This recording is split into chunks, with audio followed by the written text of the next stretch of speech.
To use SymPy with Python, you have to pip install it. In this video, I'll show you the steps needed to install the module. You need to open the command prompt and you type in this here, pip install SymPy. Once you hit enter, it'll start downloading SymPy and it's getting it from the web.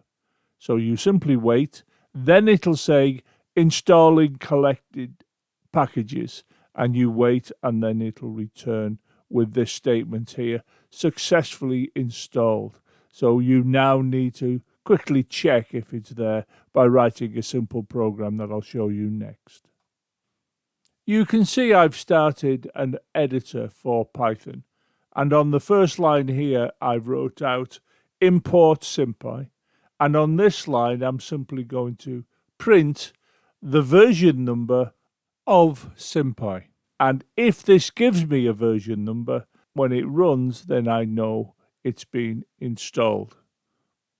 It's now a question of going to the menu, selecting Run Module, and waiting, and you can see here it's giving me the version number 1.14.0. SymPy is now installed on my computer, and if you follow this, it'll be installed on yours, and then you'll be in a position to follow the videos I'm developing on using SymPy with the Python programming language.